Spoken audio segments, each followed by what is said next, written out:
everyone, it's Genesis. Hope you're having a good day today. I am going to a retail location and I'm going to be stocking some of my candles.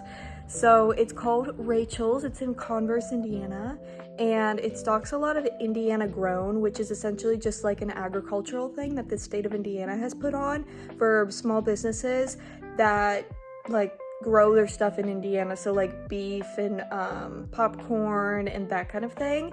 I know somebody who's in the Indiana grown and they're actually in this store, which is really cool. But I wanted to show you all of the stock that I'm bringing because I'm not bringing a lot, and if it's a little shaky right now, it's because I'm holding the phone, because I've decided to try to use my phone as much as possible because my camera, the audio quality is just a little bit off for me, to be honest. But I wanted to show you everything that I was going to be bringing. I'm bringing a new scent. So this is actually going to be currently the only place that you can get one of my summer collection scents. And this has been a very popular one because I poured it in sample size to give to businesses, that and Bunhead. A lot of businesses are like, oh, that's really interesting. When they smell Bunhead, they're like, oh, I just want, and then when they smell the alfalfa honey, which is the one that I'm going to be showing you today, they love it. It's very luxurious. It's a lot more luxurious than you think it'd be. But yeah, so I'm bringing Holland and Spring, which is a good spring scent. This is like my core collection too. This is like the kind of stuff that I would have like all year round anyways. And then I'm gonna have one scent that's like rotating in and out. Unless one of these scents does really well, then I have double of that, or if it doesn't, then I rotate two out. It's just depends on how it goes. And then Campground S'mores. And then this is Kamehameha Highway. And then we have Into the Woods. And of course, we have Alfalfa Honey. This is one of my favorite labels. I love all my labels, but I love one that's like has a lot of stuff on it. And this one does. It's super cute. So yes, and then I'm bringing 12-ounce sizes of all of those as well. I just don't want to get every single one of them out. And then I'm putting up this little card. I wasn't able to get it printed in time, and so I just had some cardstock laying around and I printed it on there. It just talks about my candles, which I need to make a video for Instagram, like specifically talking about this card, because I don't talk about all of the stuff that like my candles are and like how they're like, because with candles, I've heard that there's a lot of people who are super skeptical, or they don't want to burn them anymore because, you know, it's like burning a piece of coal in your house, or it lets off a lot of soot, and it can aggravate a lot of respiratory diseases or respiratory issues, and just some like physical skin issues, or just some issues in general it can aggravate. But I make my candles non-toxic, so they're paraben and phthalate free. So that just means that all of the things that you would find that are cancer causing, I do not keep in my candles whatsoever. Paraben is normally what you see, like paraben wax is normally what you see in a lot of candles that you get from the store, but that is actually a byproduct of crude oil that makes gasoline. So I was like, no girl, not having that. And the phthalate free is just it's non-comedogenic, so I don't have any cancer causing agents in it. And it's also Prop 65 compliant, the California Prop 65. So it's a lot of cancer causing ingredients. Like that's what the whole thing is. It's all cancer causing ingredients, or what have been linked to cancer. All of my candles are completely Prop 65 compliant. And then my candles are made from 100% soy wax with a crackling wood wick, which I think it's maple wood if you're like specifically interested. I haven't been able to find like on the retailer I buy them from, which is Makesy, which is like, it was known previously as the Wooden Wick Co. And it's like the only places that you can buy these wooden wicks, unless you want to buy them from a distributor of, you know, who distributes their specific product. Because nobody else makes wooden wicks that I found. If you have found that, leave it down in the comment section below, because I would really love to look at some other wooden wicks, just because Makesy's processing and shipping time is horrendous. Let's be honest. So they're made with crackling wood wicks, and then they have a burn time of 30 to 40 plus hours. It just depends on the size, that's why I put that. And then they're eco-friendly. Everything is 100% recyclable. Like the label on them, they're all paper, it's glass, and the little ones actually, like the 6-ounce ones, are actually recycled glass, and they're made in Arkansas. So that's even better. And then obviously the lid is metal, like the wood wick, it's wood. It doesn't have any like coatings on it or anything like some cotton wicks can that have lead in them and can lead to those comedogenic things, cancer-causing agents, like I said earlier. And then like the wick clip too, it is cold pressed steel, so very recyclable. Anyways, yeah, so this is that. I printed it off in a couple of colors because obviously the color is just the paper. And this one stands out the most and also is the easiest to read. Also, if anybody is colorblind, please tell me if you can read this, because I assumed that if you're red-green colorblind and this is like a limey, like yellow-green, that this just turns out black and white for you. So let me know if you're colorblind and what this looks like for you, or if it comes out brown, actually. What the color brown would actually look like, because I had a friend who was colorblind and a lot of things just came out kind of brown. So let me know. Not black and white. That's what I feel like. There's a lot of misconceptions about colorblind. They're like, oh, you're colorblind, you just see in black and white. But I don't think that is the case. You're not a dog, you know, you don't see in black and white. Which, do they not see in color? That's another thing. Like, what? Okay, anyways, this is where I'm going to be putting my candles at. It's called Rachel's. It's the Taste of Indiana LLC. It's located on 102 South Jefferson Street in Converse, Indiana. This is like the little business card. Take a look at it again. And then the back of it just has what the building like looks like. It's a big blue building. This kind of looks super dark, but yeah, it's a blue building. So it's very noticeable, but I'm putting my stuff in there because it's local to the area that I'm in. It's also really easy for me to restock, and she used to, with candles, do like buy it outright. So it was, oh my gosh, what is that called? Wholesale. It was wholesale, so she would just buy them and then have them on her shelves. But candles don't move a lot, and I know that for a fact. They don't move like very fast. Also, currently right now is not the season for candles. It could be different come like September to December time, but right now is not like candle pushing time, okay? So she's doing a 30% commission off of my goods, which is fine by me. The last place that I vended at cost me $35 a month, and plus a 15% commission off of my candles. And that place recently went out of business, and I was there for 2 months.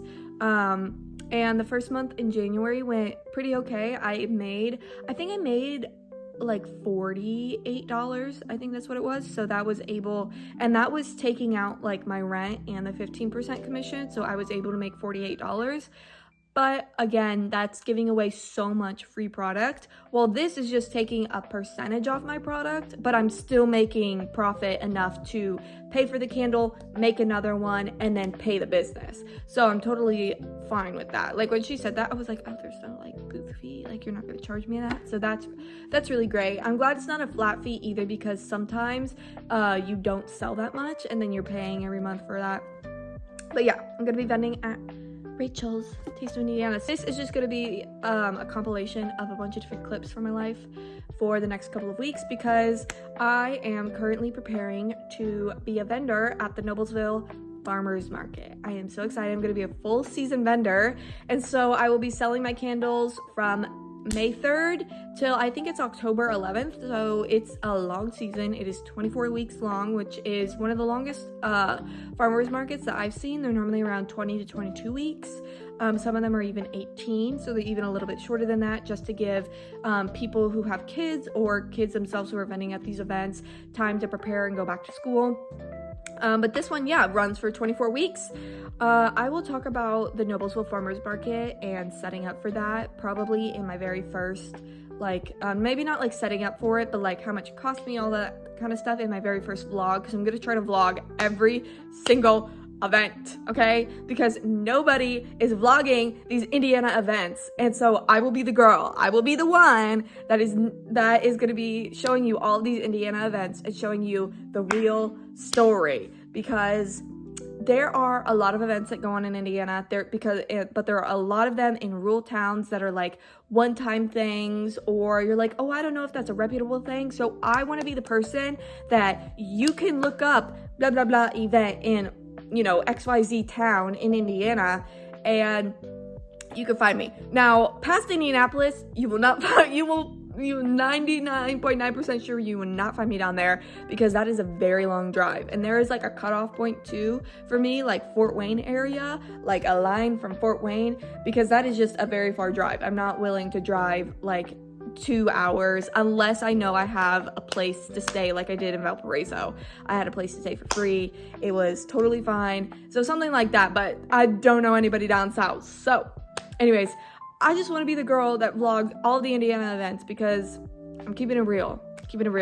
So, or as many as I possibly can. So this summer, I will be doing a lot of posting. So I'm excited, and I'll show you some of my products in another video too, all what I'm gonna bring. There'll be a whole prep video for Noblesville Farmers Market, but yes, I am doing that and I'm very excited. I've been prepping for it, and I have some new products that I'm gonna be introducing. They're only gonna be at the farmers market just to gauge and see how well that they do, because I said in a previous video, like just like the sit down talking video, that I've not sold anything. It's currently April. I have not sold anything on my website for February or March. So I haven't, and I had the event at Shipshawana in March, and I only made $56 off of that. So I really haven't made a lot of profit off my business. And we're keeping it totally real, because, you know, normally that's a thing of shame, but I feel like that's just to show you like, hey, I'm just starting out. Technically, I started doing this in October of 2023, but I have pivoted my business. I used to be handmade crochet, and I pivoted my business in November of 2024, so not too many months ago. I pivoted it to being mostly candles and some other like handmade goods like spread throughout, and just completely pivoted what I was doing. Instead of making clothing, which is what I went to school for if you didn't know, I'm making more like little sewn goods that don't take as much time, and also that people are willing to pay the price for. That is the biggest thing. I can make a whole video about handmade goods and people not valuing them and saying that they're too expensive, and the only people that buy handmade goods are the people that handmade goods. So I'm trying to go like a more like smaller route, like you have smaller things to buy that you're like okay with spending profit on. Anyways, let's get into the rest of the video. It's currently Sunday evening, like I should say night. It's 1 a.m. Let's be real. So it's really Monday morning. But I wanted to show you my booth setup, because I've had this up for a couple of weeks now, and I've been staring at it, and I think I've gotten it to a point where I'm like, okay, yeah, I know the products I'm gonna bring. I know where, you know, where they're gonna go, how it's set up. So let me show you. So this is what the setup looks like. Obviously, I don't have my pop-up tent, which is red. And then I would place that banner. I would either place it here, but I'm thinking like when the pop-up tent is there, the banner would hang off of it. Like, so just imagine it like behind there, essentially. And then here is everything set up. So I have my bookmarks. I have some little crocheted stars. I don't know if I'll continue with this. The crochet, I just wanted something like cutesy like that. And here are the makeup bags. These are prototypes, so they're not going to be sold. They're just sitting here to like get a visual. And the makeup bags are not going to be 20. They're actually going to be 35, because this fits essentially like 2 of those little ones inside of it. Like my personal makeup bag that I use for travel, the entire thing full with makeup fits inside of there with room to spare. So very, very big. But this is the first one that I've completed that I'm like, oh my god, it's perfect. And then we have my upcycled scrunchies, my lockbox. I'm gonna put a candle there that I'll burn every day, or I'll just put a candle there that I've burned. And then here's my little buy 3, get the 4th one free, same size only. And then this is all of my candle stuff, plus some scrunchies on the side right here, but my candle prices.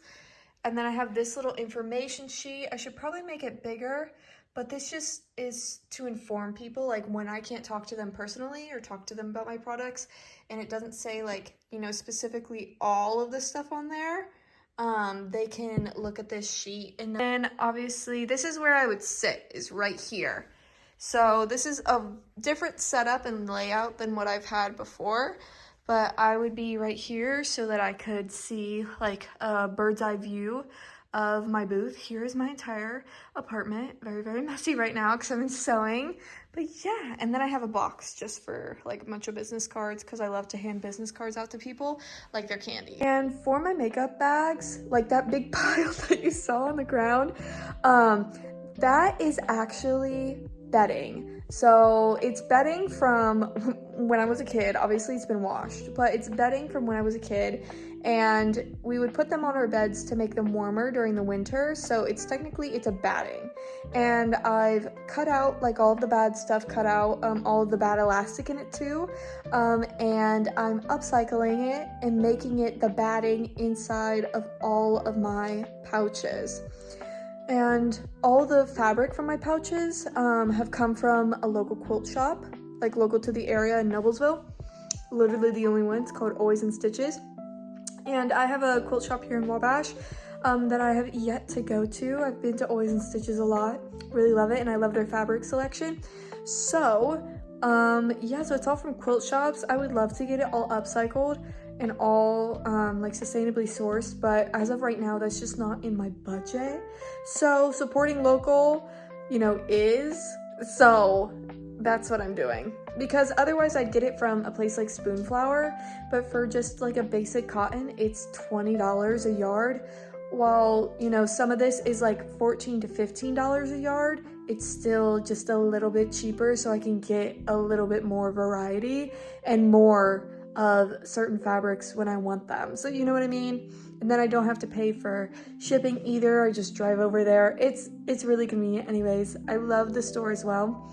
If you're ever in Noblesville, Indiana, go and visit Always in Stitches. The women in there are always super, super nice. And actually the apple fabric on that bag, which that bag specifically is for me because I am an apple girly. But that was actually in their clearance section, so it was even cheaper than their regular like $12 to like $15 price range for their fabric. So I've turned off the lights, but I forgot to say the candle of the day today is Midnight in Michigan. It's part of my new summer collection. Smells like cherries. If you like a sweet cherry scent, she's your girl. She's not too sweet. She's not like overly sweet. She's a very like, she's sweet, but she's not overpowering. It has sandalwood in the blend, so I feel like it mellows it out a lot. I'll show you her. I wish you could smell it through the screen, because OMG.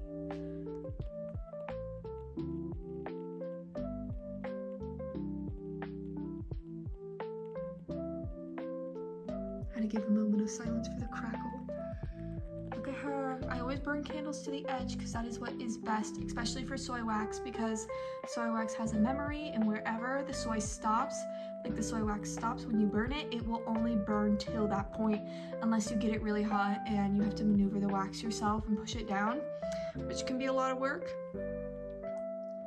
Candles, like if you're really into them, are, you know, you just learn so much about them, and you just learn that, you know, if you aren't, they can tend to be a lot of work, but I think it's really interesting. So this smells delectable.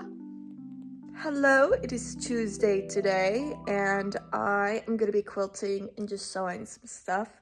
Last night, I cut out all of the pieces to all the bags, my makeup bags I'm going to be making.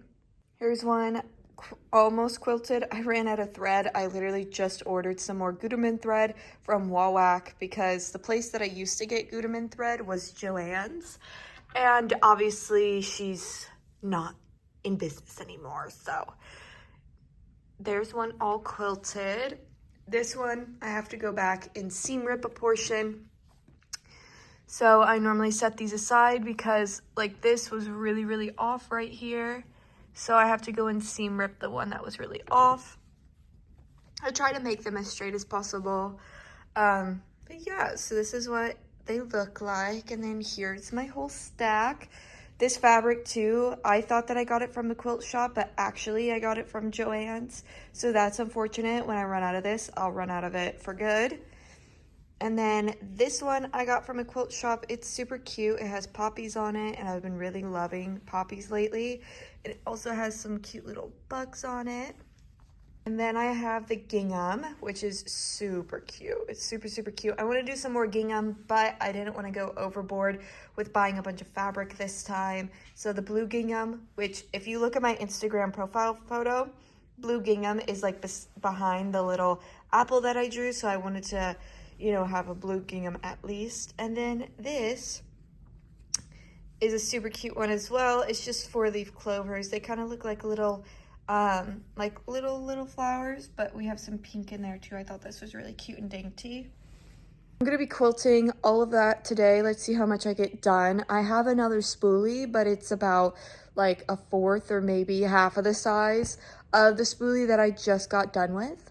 Also, I think I showed it in the last clip, but that apple makeup bag that I made, I'm gonna do some more of those. I just want to make a top out of it, and so whatever fabric I have left after that, then I will make some apple tops. That's why you don't see any cut out there right now.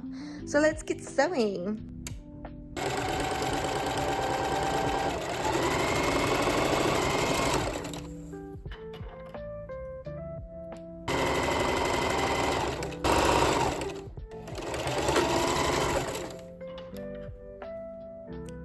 After I'm done with all of these, normally one end has all of the thread clipped and then the other end where I started sewing on doesn't. So I just wait until the very end to clip all of this off. So it's more like an assembly line. So I pile them all up and then at the end I'm just like snip, snip, snip, snip, snip to them all.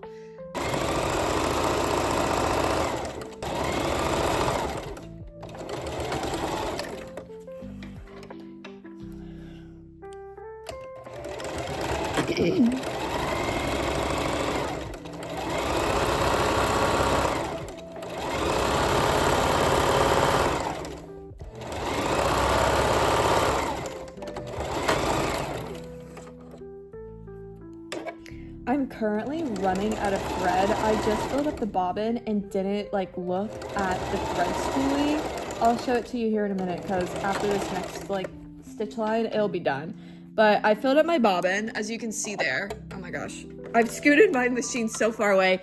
I literally will sew at an angle super far away. But as you can see, I filled up my bobbin, and I always fill it up to the max because I don't like, you know, half and halving it. And I just didn't look at my spoolie, and I just didn't. I was like, holy crap, why is it so naked? I'll show you that in a second.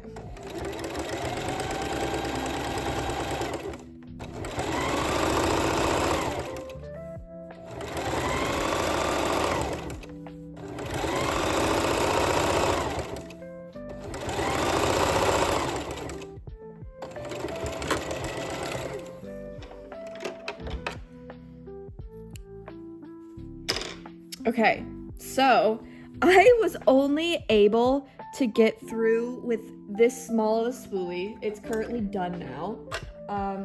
So this was the spoolie that I was working with. Where's my camera? Okay, right here. So this is the spoolie I was working with. It has 110 yards on it. So I went through that. I sewed essentially... It's playing a good song right now. My headphones, I'm gonna pause it so I can focus because Charlie XCX is too good not to sing.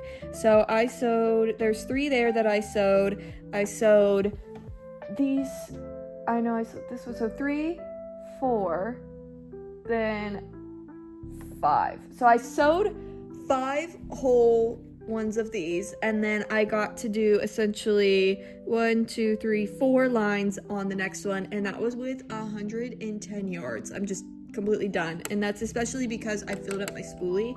I should have looked, I filled up my bobbin. I should have looked, but this is what I was working with before. This huge one. It has 876 yards on it, so obviously it's like, I thought this was like half of this size. No way. This is like an eighth of the size essentially. So I used up, and most of this was completely filled. Let's just say when I started, it was like 600, and yeah.